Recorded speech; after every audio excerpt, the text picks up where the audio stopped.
Welcome to the African Weekly Roundup, a weekly program every Sunday here on HORUFADHI Media, where I discuss the latest news and events across the African continent. I'm Sultan Mohammed, your host and producer here on HORUFADHI Media. We hope you find this program very informative. Please like, share, and for similar content, do subscribe to HORUFADHI Media. And also do subscribe to HORUFADHI Media Group's second channel, known as HORUFADHI TV, where you can currently watch the exclusive programs just behind the scenes and Mhahe Salah, among others.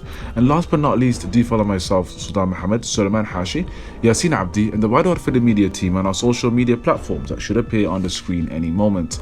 Let's get straight into the news, and we kick off in Mali, where a court has sentenced 49 Ivorian troops whose detention in Mali sparked a diplomatic row between the two countries to 20 years in prison. Now, 49 Ivorian soldiers were arrested at the airport in Mali's capital, Bamako, in July of last year, 3 of whom were released but were later sentenced to death in absentia. Now, the arrest of these soldiers led to a diplomatic dispute between the neighbouring countries and widespread condemnation from regional allies. Now, Mali's ruling junta said the soldiers were acting as mercenaries, while Ivory Coast said they were part of a United Nations peacekeeping mission.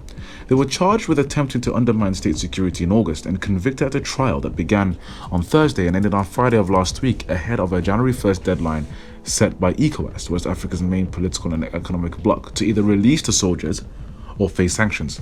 Now, Ivorians were found guilty of, and I quote, an attack and a conspiracy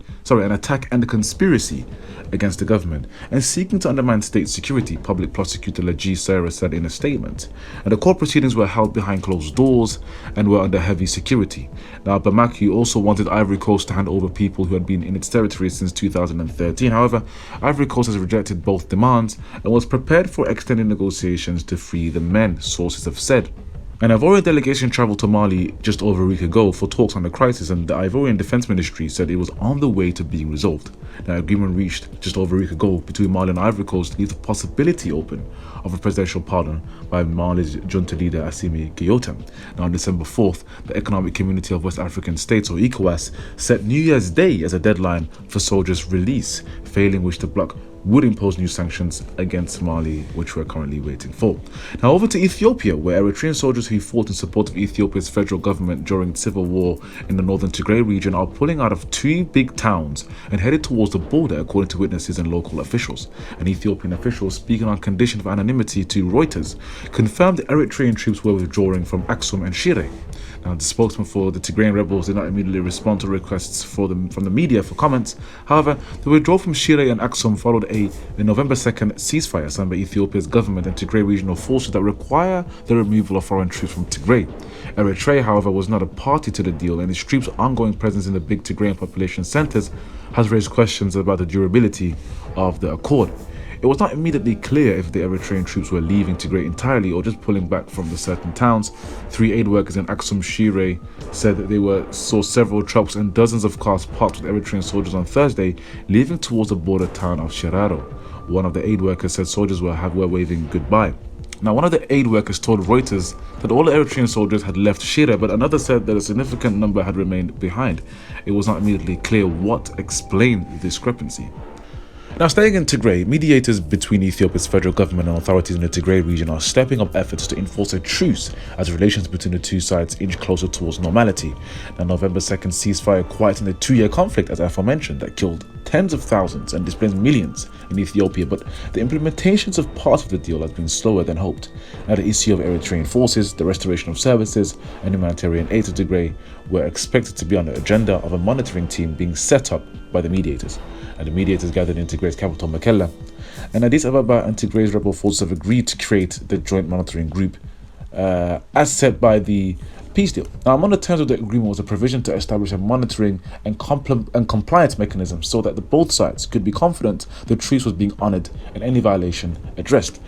The delegation is the first of its stature as a high-level federal government body heading to Mekelle in 2 years. In a statement that also said that this delegation was led by House of Representatives Speaker.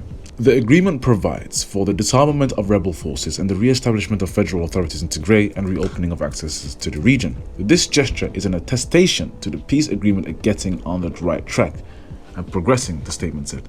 Now, estimate casualties vary widely, with the United States saying that it may be as many as 500,000 people have died, while EU's Foreign Policy Chief Josep Borrell says more than 100,000 people may have been killed. The war began in November 2020 when Ethiopian Prime Minister Abiy Ahmed sent troops into Tigray after TPLF, the ruling party in the region, attacked army bases that belong to the federal government.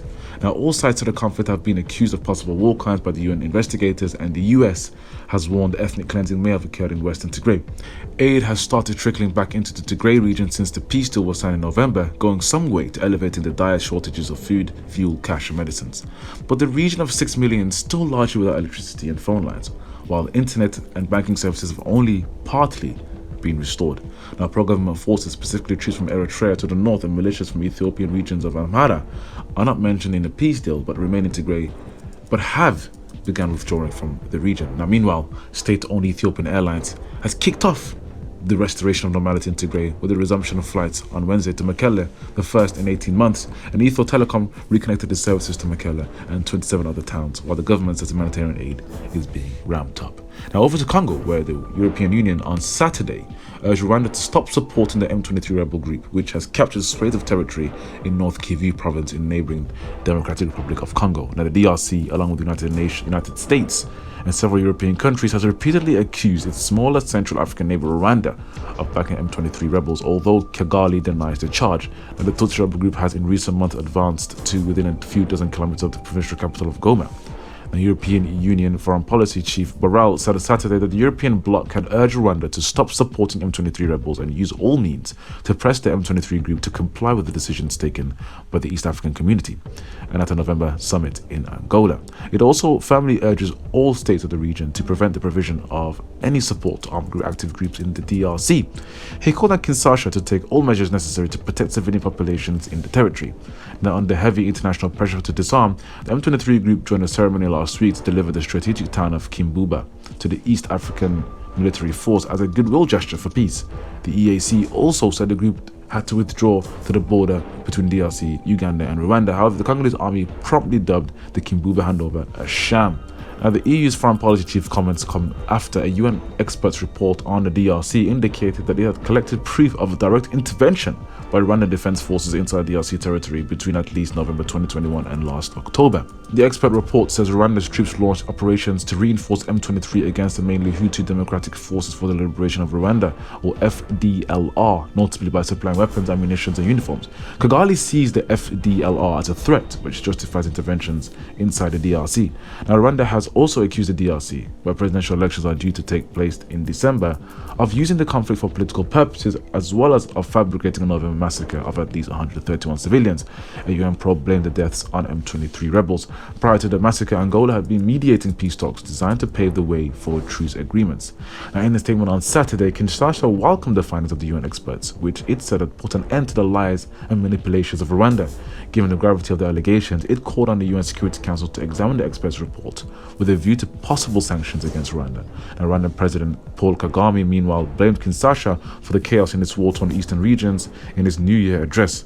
After sending tens of billions of dollars in peacekeeping over the past 2 decades, the security situation in Eastern Congo is worse than ever, Kagame said in a statement on Saturday. To explain this failure, some international community blame Rwanda, even though they know very well that the true responsibility lies primarily in the government of the DRC. It is high time that the unwarranted vilification of Rwanda stopped, said the president. Now, staying in Congo, a landslide in east of the country killed at least 8 people and seriously injured 9 others. Now, the wounded are in critical condition and receiving treatment at the local health facility. Now, landslides are relatively common in the hilly slopes of eastern Congo, where heavy rains can saturate and loosen soil, but they are more likely to occur if soil has been disrupted by mining, tree felling, or construction. And that is the top stories on the program today. We hope you find this program very informative. Please tune in next week for other headlines across the African continent.